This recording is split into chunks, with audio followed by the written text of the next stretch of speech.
अस्सलाम वालेकुम everyone. So in this video we are going to do diabetes insipidus. ठीक है, अब डायबिटीज़ इंसिपिडस जो होता है ना, ये वो बीमारी है जिसमें बॉडी में या तो एडीएच बन नहीं रहा होता, ठीक है, या तो एडीएच बन रहा होता है, ठीक है, रिलीज़ भी हो जाता है, लेकिन वो अपने रिसेप्टर्स पे एक्ट नहीं कर पा रहा होता जो हमारे पास कलेक्टिंग डक्ट में जो रिसेप्टर्स होते हैं ना, तो अल्टीमेटली इसको आप डायबिटीज़ इंसिपिडस कहते हो। अब डायबिटीज़ इंसिपिडस की दो टाइप्स होती हैं। एक हमारे पास सेंट्रल होता है, ठीक है, जिसको आप सेंट्रल या क्रेनियल भी कहते हो, ठीक है, क्रेनियल या सेंट्रल। और एक आपका नेफ्रोजेनिक होता है। सेंट्रल में क्या होता है कि आपका एडीएच बन ही नहीं रहा होता। क्यों नहीं बन रहा होता कि आपका क्या होता है, ये हम बेसिकली हम लोग कर लेंगे ना कि क्या प्रॉब्लम्स हैं, ठीक है। और एक नेफ्रोजेनिक होता है जिसमें आपका बनता तो है लेकिन वो नेफ्रॉन में जाके जहाँ पे कलेक्टिंग डक्ट पे उसने एक्ट करना होता है वहाँ पे एक्ट नहीं कर पा रहा होता, रिसेप्टर्स में प्रॉब्लम होती है, ठीक है। अब इसकी कॉजेज़ क्या है ना, तो सेंट्रल है। सेंट्रल में क्या होता है कि या तो आपका ये जो हमारे पास हाइपोथैलेमिक और स्ट्रक्चरल एपोथैलेमिक और स्टॉक लेजन है, मतलब कि आपके हाइपोथैलेमस ने बेसिकली आपका ये एडीएच बनाना होता है, तो उसमें कोई प्रॉब्लम होता है, या तो स्टॉक में जिससे उतरना है ना, जो सीढ़ियाँ हैं हाइपोथैलेमस से पिट्यूटरी के तरफ आने में, ठीक है, तो या तो उनमें मसला है, ठीक है। इसके अलावा आपका इडियोपैथिक भी हो सकता है। फिर जेनेटिकल डिफेक्ट होते हैं, डोमिनेंट है, रिसेसिव है। डोमिनेंट में एवीपी जीन की म्यूटेशन होती है। एवीपी इज़ बेसिकली आपका वो जीन जो एडीएच बनाता है ना, तो एवीपी जीन की म्यूटेशन होती है, या तो आपकी डेड मोड सिंड्रोम होता है, ठीक है, डेड मोड सिंड्रोम, ठीक है। अच्छा जी, फिर नेफ्रोजेनिक है। नेफ्रोजेनिक में क्या कॉज हो सकती है, देखो, नेफ्रोजेनिक में सबसे पहले जेनेटिकल कोई डिफेक्ट हो सकता है। जो आपका बी2 रिसेप्टर है उसकी म्यूटेशन हो गई है, या आपकी एक एक्वापोरेंस 2 रिसेप्टर्स की म्यूटेशन हो गई है, या आप सिस्टिनोसिस हो गया, ठीक है। मेटाबॉलिक एब्नॉर्मेलिटीज़ हो सकती हैं, जैसे कि हाइपर कैलेसीमिया है और हाइपोकलीमिया है, ठीक है। इसके अलावा ड्रग है, लिथियम आ जाती है, ठीक है, डेमेक्साइक्लिन वगैरह। फिर पॉइजनिंग, हैवी मेटल की पॉइजनिंग की वजह से भी डायबिटीज़ इंसिपिडस हो सकता है, ठीक है। और फिर क्रोनिक किडनी डिजीज़ है जिसमें आपका पॉलीसिस्टिक किडनी डिजीज़ आ जाता है और सिकल सेल एनीमिया आ जाता है, ठीक है। अच्छा जी, अब आते हैं इसकी क्लिनिकल फीचर्स के साथ।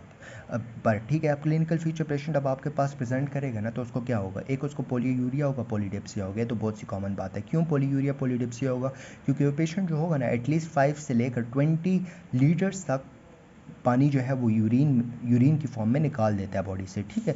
तो इसीलिए जो है इसमें ये फीचर्स नज़र आते हैं, ठीक है। उसको प्यास ज़्यादा लग रही होती है, ठीक है। तो ऑब्वियसली अगर कॉन्शियस पेशेंट है तो ज़्यादा पानी पिएगा, और अनकॉन्शियस है तो वो डिहाइड्रेशन में जा सकता है, अल्टीमेटली जो है वो शॉक में जा सकता है, ठीक है। अब इसकी इन्वेस्टिगेशन में आपने क्या करना है, देखो, सबसे पहले आपने सीरम वेजोप्रेसिन का लेवल देखना है, ठीक है। तो सेंट्रल में क्या होगा, वेजोप्रेसिन का लेवल सीरम जो है वो सेंट्रल में कम होगा और नेफ्रोजेनिक में ज़्यादा होगा, ठीक है।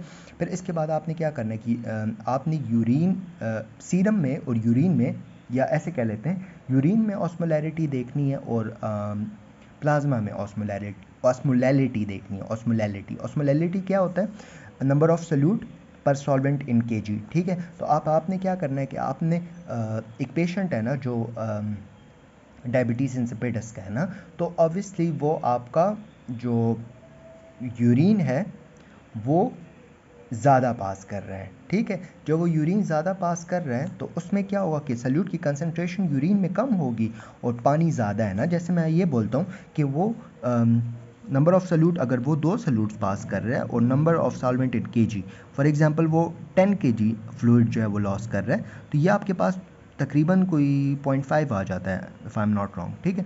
तो ये आपके पास ये वैल्यू आ जाती है, मतलब कि आपकी ऑस्मोलैलिटी जो है ना, लैलिटी, वो कम है। क्यों कम है, क्योंकि उसमें पानी ज़्यादा निकल रहा है। और जो आपकी प्लाज्मा ऑस्मोलैलिटी है ना, वो ज़्यादा होगी। ज़्यादा क्यों होगी, क्योंकि पानी तो निकल गया, अब जो बचा है तो वो तो सल्यूट बच गया बॉडी में, तो वो ज़्यादा हो जाएगा प्लाज्मा ना। वो कितना ज़्यादा होगा, 300 मिली ऑस्मोल पर केजी से ज़्यादा हो जाएगा, ठीक है। इसके अलावा आप क्या करते हो, आप पेशेंट में वाटर डिप्राइवेशन टेस्ट करते हो, ठीक है।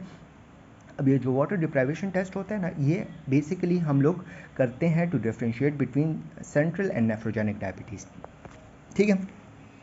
अब पेशेंट हमारे पास जब ओपीडी में आता है ना, या हम उसको पेशेंट को पहले से ही बता देते हैं, ठीक है, कि आपने कल आना है, ठीक है, 7:30 बजे तक आना है, ठीक है। और आपने कोशिश करनी है कि 7:30 बजे तक आपने जितना पानी पीना है, मतलब नॉर्मल आप जितना पीते हो ना नॉर्मली, ठीक है, उतना पी के आ जाओ, और उसके बाद आपने कुछ भी नहीं पीना, ठीक है। 7:30 बजे जब वो आता है, ठीक है, तो आपने क्या करना है कि 1 घंटा वेट करना है, ठीक है। फिर 8:30 को आपने उसका यूरिन का सैंपल लेना है, यूरिन की ऑस्मोलैरिटी देखनी है, प्लाज्मा की ऑस्मोलैरिटी देखनी है, इसके अलावा उसका वेट देखना है, ठीक है, बॉडी वेट मेजर करना है, ठीक है। फिर इसके बाद आपने क्या करना है, हर 2 घंटे बाद, ठीक है, आपने उसकी ये तीनों कंसनट्रेशंस जो हैं वो देखती जानी है, ठीक है, यूरिन, प्लाज्मा और बॉडी वेट, ठीक है, ऑस्मोलैरिटी। अच्छा, और ये आपने मुसलसल 8 घंटों तक करना है, ठीक है, कि मतलब हर 2-2 घंटे बाद आपने करना है, ठीक है, ये हो गया, ठीक है। अब अगर पेशेंट है ना, अच्छा जी, अच्छा जी, अगर अच्छा जी, अगर ये पेशेंट जो है ना, आई एम नॉट श्योर, ये आप लोग कंफर्म कर लो, ठीक है, अगर पेशेंट जो है ना अपने लूज़ करता है 6% ऑफ द बॉडी वेट, ठीक है, आई एम नॉट श्योर कि ये 3% है कि 6% है, आप लोग अपनी बुक में देख लेना, ठीक है, तो आप कंफर्म कर लो कि ये 3% है, ये 6% है, डेविडसन में टेबल बना हुआ है उसमें लिखा हुआ है, ठीक है।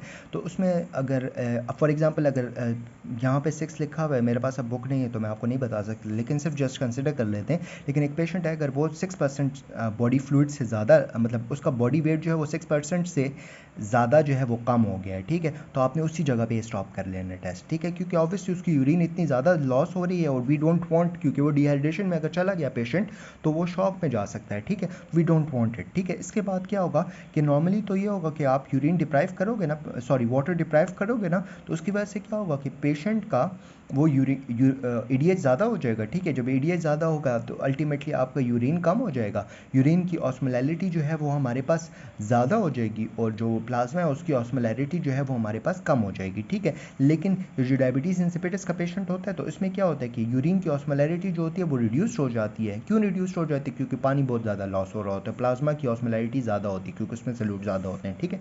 अब ये तो हो गया ना। अब कितना होता है जो यूरिन वाला होता है, प्लाज्मा वाला होता है 300 मिली ऑस्मोल पर लीटर से ज़्यादा होता है और यूरिन वाला जो है वो 600 मिली ऑस्मोल पर लीटर से कम होता है, ठीक है। अच्छा जी, फिर सेकंड स्टेप में आपने वाटर डिप्राइवेशन टेस्ट में क्या करना है, सेकंड स्टेप में आपने पेशेंट को देना है डेस्मोप्रेसिन या डीडी एवीपी, ठीक है, डेस्मोप्रेसिन या डीडी एवीपी, ठीक है, ये बेसिकली हमारे पास वैसोप्रेसिन एनालॉग होते हैं, ठीक है। अब ये हम लोग क्यों देते हैं, ये हम लोग सेंट्रल और नेफ्रोजेनिक डायबिटीज़ को डिफरेंशिएट करने के लिए देते हैं, ठीक है। अब फॉर एग्जांपल एक पेशेंट को सेंट्रल डायबिटीज़ है ना, तो आपने जब डेस्मोप्रेसिन दिया है ना तो उसमें ऑलरेडी क्या होता है, उस पेशेंट में एडीएच बन नहीं रहा होता ना, तो डेस्मोप्रेसिन देते हो सिम्टम्स रिड्यूस्ड हो जाते हैं, ठीक हो जाता है, वो डेस्मोप्रेसिन जाता है अपने रिसेप्टर्स पे एक्ट करता है वैसोप्रेसिन वाले में और एक्शन करके आपका सिम्टम्स रिड्यूस हो जाएंगे, ठीक है। लेकिन अगर नेफ्रोजेनिक है तो ऑब्वियसली एडीएच का तो मसला ही नहीं था, अगर आप जो है वो टनों के हिसाब से डेस्मोप्रेसिन दे दोगे उस पेशेंट को फ़ायदा नहीं होने वाला, ठीक है। अच्छा जी, इसके बाद हम लोग आते हैं हमारे पास इसकी ट्रीटमेंट पे, ठीक है। अब सेंट्रल में आपने क्या करना है, सेंट्रल में ऑब्वियसली डेस्मोप्रेसिन और ये डीडी एवीपी वगैरह दे दोगे, ठीक है। अब डीडी एवीपी या डेस्मोप्रेसिन हम लोग इंट्रामस्कुलर भी दे सकते हैं, ओरल भी दे सकते हैं, इंट्रानेजल भी दे सकते हैं, ठीक है। अगर नेफ्रोजेनिक है, नेफ्रोजेनिक में आपने क्या करना है, पेशेंट को थायरोजाइड डायरेटिक्स दे देने हैं, ठीक है। थायरोजाइड डायरेटिक्स में स्पाइनोलेक्टोन एप्रिलोन है, ठीक है। अब अगर पेशेंट अच्छा सॉरी सॉरी थायरोजाइड डायरेटिक्स दे देते हैं जिसमें आपका जो है वो आ जाता है बेंड्रोफ्लूमिथायोजाइड, ठीक है, और इसके अलावा एमाइलोराइड वगैरह भी दे देते हैं, ठीक है। और ये थायरोजाइड डायरेटिक्स बेसिकली क्या करता है कि आपकी यूरिन का आउटपुट जो होता है वो कम करा देता है, ठीक है। सही है।